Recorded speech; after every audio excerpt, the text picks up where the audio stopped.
တမလွန်ဘဝရောက်သွားတဲ့ဆွေတွေမျိုးတွေအဲ့ဒီတမလွန်ဘဝရောက်သွားတဲ့အဖိုးတွေရှိတယ်အဖွားတွေရှိတယ်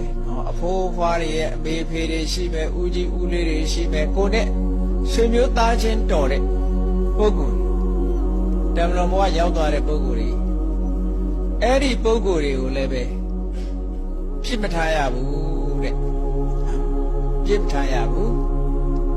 အချိန်ခါအားလျော်စွာကုသိုလ်ကောင်းမှုသူတို့အတွက်ရည်စူးလုပ်ပြီးတော့အမြတ်တမ်းပေးဝေပေးရမယ်ရည်စူးတဲ့ကုသိုလ်ဒါမြန်မာပြည်မှာဘုရားဘာသာဝင်တွေလုံးလိလုံးထားရှိကြတယ်ဓမ္မမောပြောင်းသွားတဲ့မိဘဆွေမျိုးတွေကိုရည်စူးပြီးတော့ကုသိုလ်ကောင်းမှုလုပ်တာ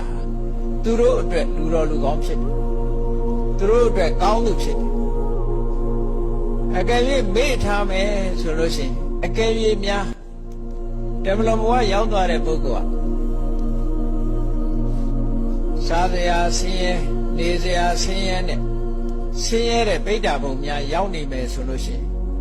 တမျိုးမျိုးတဒန္တနဲ့ကိုယ့်အတွက်အလှအမြဝေတို့အမြဝေတို့နဲ့စောင့်နေကြရတဲ့ဘဝမျိုးဆိုရှိတယ်ဒါလည်းပဲအမတ်တမဲ့မနေတဲ့ကိစ္စတခုမတော်တဆအက်ဆီဒင့်နဲ့သေသွားတဲ့ပုဂ္ဂိုလ်တွေဟာ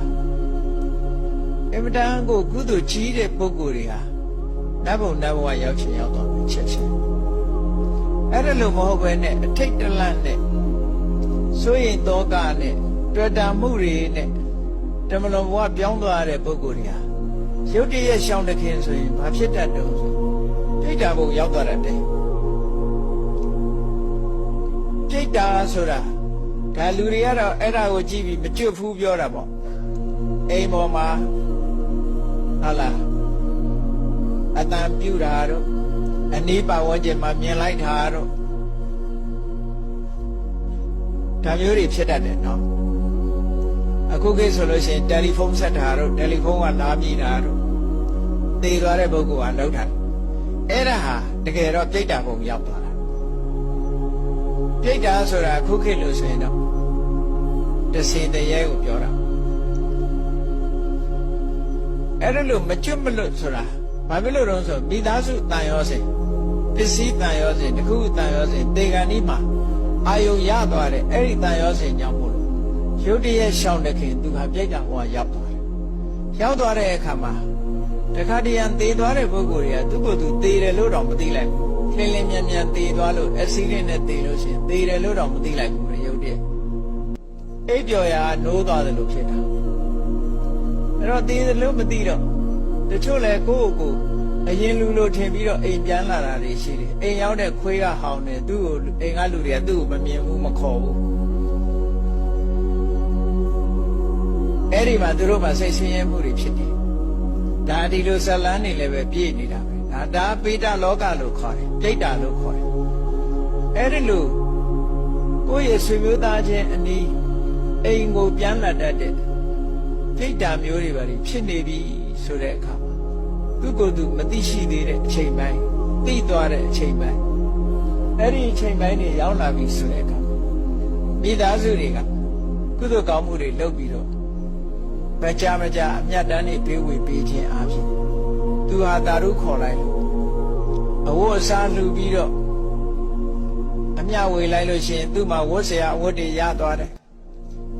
သူတို့စီမှာမြတ်စွာဘုရားဟောထားတာရှိတယ်ပြိတ္တာဘုံဆိုတာတဲ့ထွန်ရက်စိုက်ပြိုးစားလို့လည်းမရဘူးကုမ္ပဏီထောင်ပြီးအလုပ်လုပ်လို့လည်းမရဘူးရောင်းဝယ်လုပ်လို့လည်းမရဘူးကံကပေးသမျှလေးနဲ့နေကြ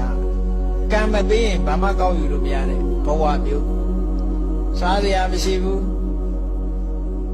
အမှန်တမ်းဆင်းရဲတယ်အဲ့ဒီလိုဘဝမျိုးရောက်နေတဲ့အခါမှာဒီကကုသိုလ်ကောင်းမှုလုပ်ပြီးမြတ်တမ်းပေးဝေလိုက်လို့ရှိရင်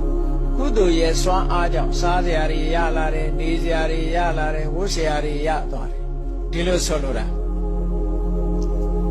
အဲ့တော့တချို့ကြတော့ဘဝပြောင်းသွားတာလည်းရှိတယ်ဘဝမပြောင်းမနဲ့အဆင့်မြင့်သွားတာလည်းရှိတယ်စင်စင်ရဲဘဝကနေချမ်းသာတာဥပမာပဲဆိုတော့လူတယောက်ဟာအမှန်တန်ဆင်းရဲတဲ့ဘဝကနေပြီးတော့ထီပေါက်လို့ပဲဖြစ်စီပေါ့တခုခုအောင်လို့စီးပွားတိုးတက်သွားပြီးတော့ငွေကြေးဒဏတွေမြောက်များစွာရသွားတယ်ပုဂ္ဂိုလ်တယောက်ဟာချမ်းသာသွားတယ်လို့ တိတ်တာပုံမှာလည်းပဲဒီဟာကုသိုလ်ကောင်းမှုလုပ်ပြီးမြတ်တမ်းပေးဝေလိုက်လို့ရှိရင်ချက်ချင်းသူတို့မှာစားစရာတွေနေစရာတွေဝတ်စရာတွေပြည့်ပြည့်စုံစုံဖြစ်သွားတာဒါကကုသိုလ်ကောင်းမှုလုပ်ပြီးမြတ်တမ်းပေးဝေလို့ရှိရင်ဒီလိုဖြစ်တယ်ဆိုတာမြတ်စွာဘုရားဟောတာတဲ့ပေတဝတ္ထုဆိုတာလည်းရှိတယ်